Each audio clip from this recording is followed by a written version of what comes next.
Julius Malema has once again shaken the political landscape of South Africa with a bold and unsettling warning to voters, a caution that goes deeper than what is being discussed openly by many other political figures today.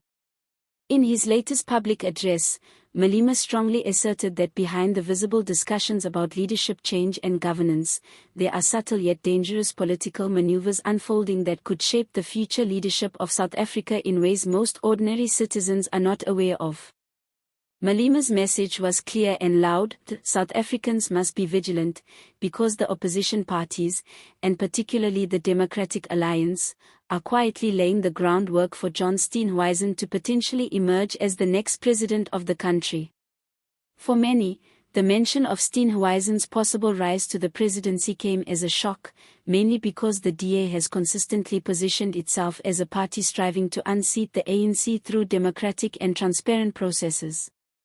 However, Malema drew a sharp comparison to events of the past, pointing directly at the political environment that paved the way for Cyril Ramaphosa's ascent to power in 2017. He argued that a similar strategy is being employed again, and that South Africans should not be fooled by surface-level narratives. To understand the depth of Malema's warning, it is crucial to reflect on how Ramaphosa rose to the presidency. During the turbulent years leading up to the 2017 ANC elective conference, there was growing dissatisfaction with then-President Jacob Zuma's leadership, fueled by corruption scandals, economic instability, and declining public trust. Many political actors, both inside and outside the ANC, began pushing for leadership change. However, while dissatisfaction grew louder, most opposition parties refrained from explicitly endorsing a particular successor. Eventually, the environment created enough pressure for the ANC to pivot towards Ramaphosa as a compromise candidate, someone seen as clean and capable of restoring both party integrity and national stability. According to Malema, the same formula is now being replayed. By advocating for regime change without being transparent about their real preferred candidate, the opposition parties risk misleading the public, resulting in the installation of a leader who was never openly scrutinized or endorsed by the electorate. Malema suggested that these political actors will, when it comes to the actual vote for a new president, either abstain or subtly endorse Steenhuisen without publicly acknowledging their role in elevating him. His exact words were, "Steenhuisen is going to be a president. They want to pull the same trick they did to bring Cyril into power. They will advocate for leadership change, but when it comes to voting for a new president, they will abstain. They will hide behind the idea that they didn't vote for Steenhuisen, but they will have opened the door for his rise." Such a statement sends ripples of concern, especially given the complex coalition politics that South Africa faces today.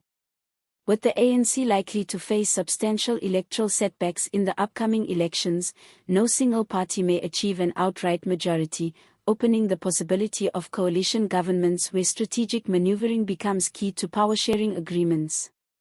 The DA has publicly dismissed Malema's claims as baseless and unfounded. Spokespersons from the party have emphasized that their primary focus remains on democratically removing the ANC from power and introducing a governance model based on transparency and accountability. They have rejected any suggestions of backdoor deals or undemocratic power plays. However, in politics, public dismissals do not always guarantee the absence of behind-the-scenes strategies. Malema's warning taps directly into growing anxieties about coalition politics, especially as South Africa moves closer to an era where the dominance of a single party, like the ANC's post-1994 hegemony, is no longer guaranteed. In a landscape where no party holds an absolute majority, the risk of smaller parties using their seats as bargaining chips increases. What Malema appears to be underscoring is the possibility that even if Steenhuisen does not receive overwhelming direct support, enough quiet maneuvering among opposition parties could ease his path to the presidency. For South African voters, the implication is significant. It calls for an increased level of political awareness and scrutiny, not just of ruling party decisions, but also of the strategic intentions of opposition forces. Malema's caution highlights that political change is not always as clean or as straightforward as it seems. The strategies that play out behind the scenes can profoundly impact leadership outcomes, shaping the trajectory of national governance for years to come.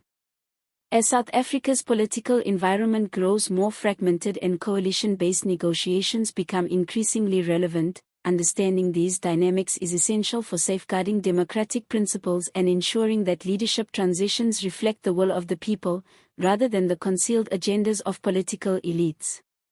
Looking ahead, Malema's statements could shape future debates around coalition politics, voter education, and transparency in leadership negotiations. They might also intensify political tensions, with parties feeling the pressure to clarify their positions more openly to avoid suspicions of hidden alliances. Whether or not Malema's prediction about Steenhuisen comes true, his remarks have once again positioned him as a political figure unafraid to challenge mainstream narratives and force uncomfortable questions into the public discourse. This unfolding scenario will require careful monitoring, as the balance of power and the future of South Africa's leadership remain uncertain in the face of rapidly shifting alliances and electoral prospects. What do you guys think about Julius Malema's warning?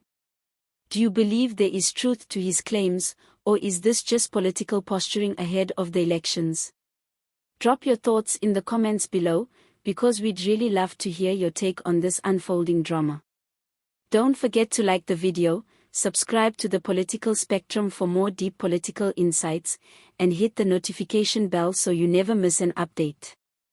As this conversation gains traction, it is also important to recognize the historical tension and rivalry between Julius Malema and the Democratic Alliance. Malema, having established himself as a fierce critic of both the ANC and opposition parties like the DA, often positions his narrative around exposing what he perceives as political dishonesty or manipulation. His skepticism towards the DA stems from a long-held belief that the party's leadership and policy framework do not reflect the broader socio-economic realities of the majority of South Africans, particularly the black working-class communities. By framing Steenhuisen's potential rise as a calculated and covert plan, Malema is not only warning voters but also solidifying his own political brand as someone vigilant against the interests of what he often describes as elite-backed or minority-serving entities. For his supporters, this reinforces trust in his judgment and deepens the narrative that Malema and the EFF are defenders of radical transparency and grassroots democracy.